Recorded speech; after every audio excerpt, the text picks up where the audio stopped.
Commonwealth began as an addition to Union Chapel Church, holding its meetings in the building across the church called 180.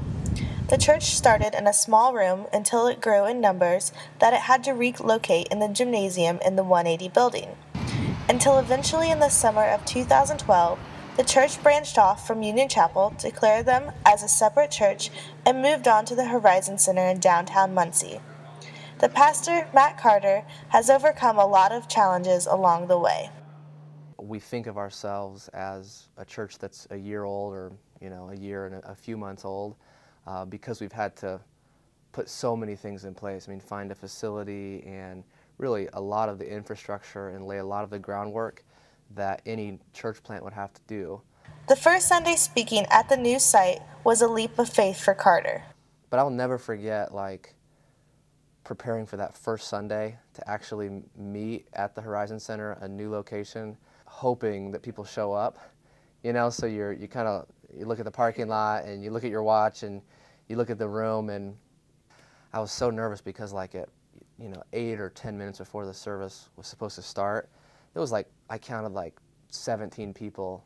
Whew, this feels, just that feeling in your stomach. But of course, by the time service started and a few minutes after, the room was full, and we actually had a really great start. Recently, Jill DuBois was hired as the full-time ministry director. She is in charge of overseeing children's Sunday school. I feel like it's kind of the best of both worlds because they get to work with a lot of adults, and then there's, all the kids too. She believes in merging the children from all backgrounds to come to learn together. Child, no matter where they are in life, if they've never been exposed to anything regarding God, or they've grown up in a home where they've heard about God ever since, they can remember. Brian Ramsey, the drummer of the church band, was hired as the youth pastor, helping kids from middle to high school. Because the church only rents their location, the meeting place is held at the house of one of the youth's members. Brian said he wants to reinvent the ministry. We don't have a lot of games, we don't have a lot of the televisions, we don't have a lot of the things that attract what youth ministry is used to attract kids.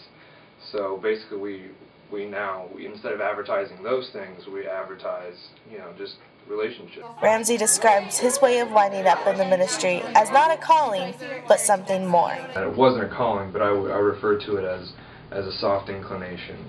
Commonwealth had its official anniversary this past summer, celebrating attendees filling the new location, growing in the children's ministry, and starting a youth program. Even though Commonwealth is a fairly new church, their roots have grown deep, striving to live out their mission every day. For News 221, I'm Aubrey Smith.